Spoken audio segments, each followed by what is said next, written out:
Hey everybody, I'm here with a quick video on Diddy. You know, Diddy is facing lawsuit after lawsuit after lawsuit after lawsuit after lawsuit. And I said the other day that I think by the time this is all said and done, he's probably going to have thousands of lawsuits, civil lawsuits filed against him. This latest one is absolutely insanely crazy. And I'm not saying whether this person is telling the truth or not. I'm just saying it's a crazy far-fetched story. And again, just because it's crazy and far-fetched doesn't mean that it is not true. But I will say this, here's some irony that I have. When they first indicted Diddy, many experts were saying they were shocked that the indictment didn't have more oomph to it. That after all of that time, the feds, I think, raided his home in March, did not arrest him until September. They thought the indictment would have a little bit more to it, more than the 14 pages that it had. It accused him of arson, RICO charges, ST, engaging in P. And, you know, they alleged kind of in the lawsuit that there was one victim. And then they put out a plea, so to speak, to say anybody else, please come forward because now you have the opportunity. You no longer have to be scared because we have this monster behind bars. Now I'm using the word monster. They said Sean Combs, but you get what I'm saying. So they also said during that time period, they was connecting with Las Vegas law enforcement to see if there was any truth to Diddy having something to do with the unaliving of Tupac Shakur. So it's very ironic to me that now this particular individual claims that Diddy violated her with a remote, and the reason why he violated her is because she disrespected him and blamed him for the unaliving of Tupac. Now, I'm saying ironic because everyone said that Diddy was a monster. They was afraid to tell him no. But somehow this individual had the bravery via FaceTime to accuse who many called a monster of unaliving Tupac, and she never met him. Um, let's get into the story. And then she adds Mama Combs in there and also Diddy's ex-house manager. So Diddy is sued. She said, you armed me with a TV remote at the Tupac unaliving disc. So Diddy used a TV remote to arm women as payback for her telling him she believed he had something to do with Tupac Shakur's unaliving, at least according to a new lawsuit.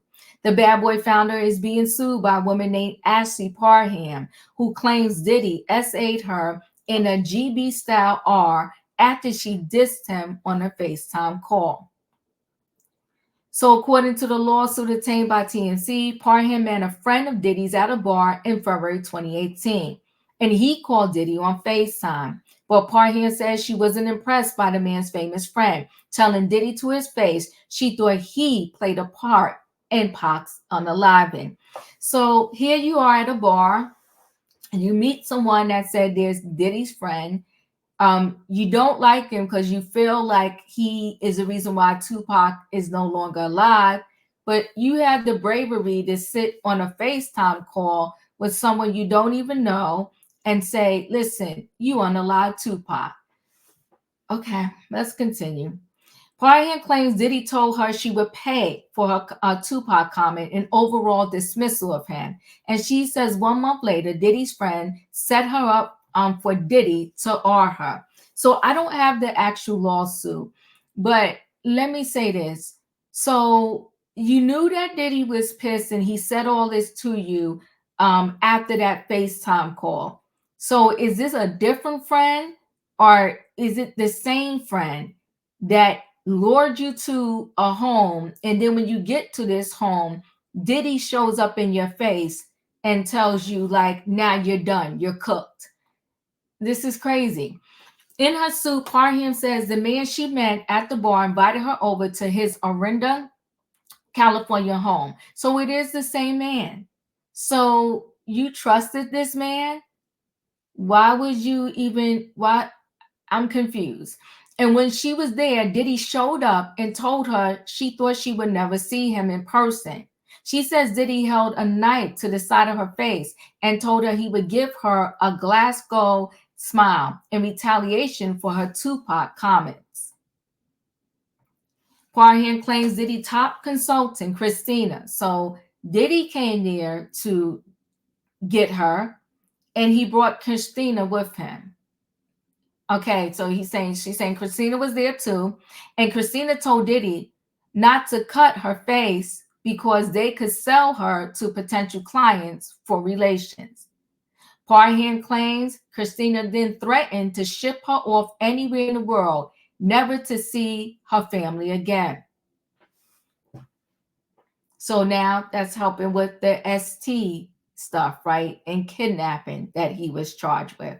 So this is Diddy. He said, meet Kristina, Chief of Staff at Cone Enterprises.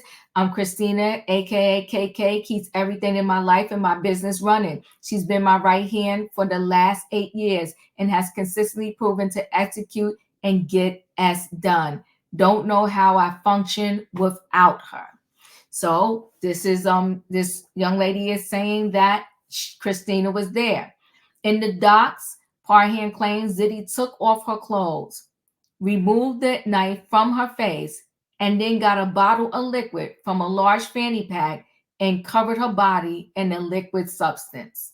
So now that's playing into the 1,000 bottles of baby oil they found. She's saying he got some liquid and just put it all over her body. Now, when someone else told of this liquid, right, and this body oil, and people claiming there was a substance in the body oil. So she didn't say he rubbed it, so I guess he just poured it on her, making sure none of this oil got on him, and this oil allegedly might have had substances in it, right?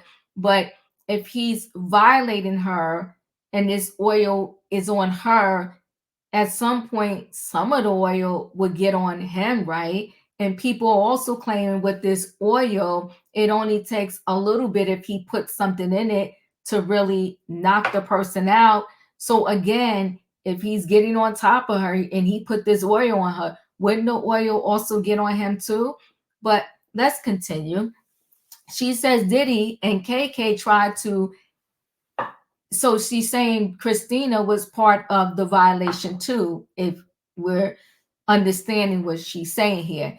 Insert something into her private area that they referred to as an IUD, but it malfunctioned.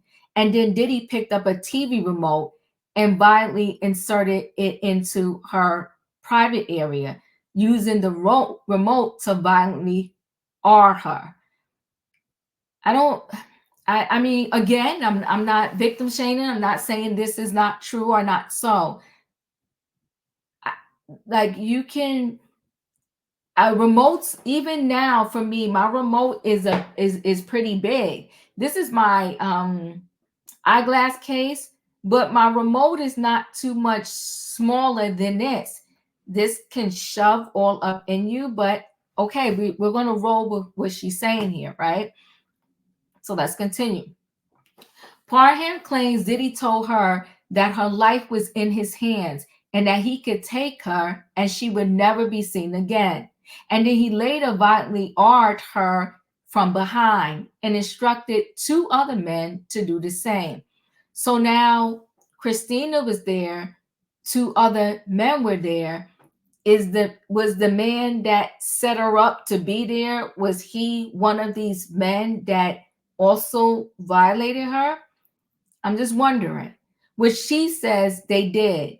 She also claims another man with Diddy arced her in the front. Okay, so we got to watch her words. After the alleged GB style R, Parham claims Diddy and his buddies left her limp body inside the home as they went into the backyard to smoke weed and cigarettes. So her body is limp, and I guess somehow she knew that they went to the backyard to smoke weed and cigarettes. She says when she finally regained her bodily functions, she grabbed a knife in an oversized shirt and tried to leave. So she got a knife. I mean, I don't know if I guess it was someone else's shirt. I guess that maybe lived in the home, and she tried to leave. Now he's in the backyard, but I guess somehow maybe she had to go through the backyard to leave. She said, but I had to get past Diddy to reach the exit. But I guess I thought he was in the backyard smoking weed and cigarettes, but okay. She says she confronted Diddy. So now somehow the substances she was given wore off. She confronted Diddy, who she says was surprised to see her walking because he had given her enough drugs to take out a horse. Okay. Brian claims Diddy told her he hadn't had any aid that tight in a while and offered her money and told her to say everything was consensual. Okay. Parham says she refused and threatened to call the cops, with Diddy telling her no one would believe her, and if she told anyone, he would harm her family. She says one of his associates showed her a phone that appeared to be live streaming video from outside his sister's home. But okay, so she's connecting to the fact that they always tape. So this was not Diddy's home. This was someone else's home. So we all know that Diddy, had all of these rooms they said was rigged with videos that no one knew about. But now he got a diabolical friend who this person's home is also rigged, I guess, with hidden video because she's saying it appeared to be live streaming. Oh no, I take it back. I'm messing up the words. Oh, the video was live streaming from outside her sister's home. Okay, so she's saying that they knew where her sister lived. So when they threatened that they would do something to her family, she believed it to be so because they was live streaming. It was a live stream from right outside of her sister's home. Okay. So in the suit, Parham claims Diddy even called his mom, Janice Combs. So now they connecting Janice into this debauchery in an effort to convince her not to report the R. And she said Diddy's mother yelled at her to not hurt her son and brushed off Parham's claims that Diddy R'd her. Parham claims Diddy told her he gotten away with bigger crimes and again referred to Tupac. She says the Tupac comment pissed off one of the men who was with Diddy, who drew a pow pow and later fired a pow pow that sent Diddy running. Okay, so they're in the house. I don't know if the one that got mad at Diddy was one of the people that just participated in violating her. And then when they said something about Tupac, the friend pulls out a pow pow and Diddy goes a running. She says she then chased after Diddy with the knife. Okay, caught up to him and was about to stab him when he started pleading for his life. Okay, so she runs after him with a knife, but the other guy that was pissed off that has something better than a knife, so to speak, a pow pow, where did he go? Because if she caught up to him, the guy that had the pow pow couldn't catch up to Diddy, and she caught up to Diddy after she was full with all of these substances that could have knocked out a horse. She said she had a moment of clarity and ran for the exit. Okay. Diddy chased her down and she wielded the blade at him, glazing his abdomen. In the docs, Parham claims she escaped to the street and yelled for neighbors to call the cops. She then heard Diddy's SUV speeding away from the home. She knew that the car that was speeding away was definitely Diddy's SUV. All right. So Parham claims a sheriff from the Contra Costa County Sheriff's Department responded, and she told him she had been violently GB'd by Diddy and others, but she doesn't believe that the CCCSD investigated her claims. But she told him on the phone, did she ever go to do a report? Did she do an R kit? She also says she reported the R to the Walnut Creek Police and the Orinda Police Department, but was told no law enforcement agency had opened an active investigation into any of her reports. When was she told that, and by whom? Parham's attorneys in this lawsuit, Ariel Mitchell and Sean Perez. So this is separate from the 120 assault lawsuits. Texas attorney Tony Busby says he's filing against Diddy. We reached out to Diddy's camp. So far, no word back yet. Whew. This is a lot. Again, if whatever he did, and it's proven that he did it, he needs to go down for that. But I feel like a lot of these people, what they're not understanding is that they all, I have to get her lawsuit, but if you go to trial with this, questions are going to be asked, and you're going to have to be able to substantiate your answer. And just from me reading this article here, I feel there's some holes in this. Something doesn't sound right. You try to do the baby oil because the stories out there is that there was 1,000 bottles of lube and oil found in his home, and people added to the stories that a substance was in the oil. And my thing is a substance is in the oil to kind of knock you out, but someone is getting on top of you and some of that oil is getting on them. I don't know. This is a lot. But she added Mama Combs into this situation and Kristina. So I think we really need to buckle our seatbelts because these stories are going to get more and more and more and more salacious. This is bigger than like a Lifetime movie. If they ever do a movie on Diddy's story, all I can say is OMG. Listen, guys, what are your thoughts on this latest lawsuit? Chat with me in the comments, and when I get an opportunity, I will chat back. If you're not a subscriber, subscribe, hit the notification bell so that every time I upload a video, you will be notified. If you are a subscriber, welcome back. Everybody, thanks for watching. All I can say is OMG. I don't even know what else to say anymore. Listen, guys, chat with me. I'll chat back. I'll see you in the next video.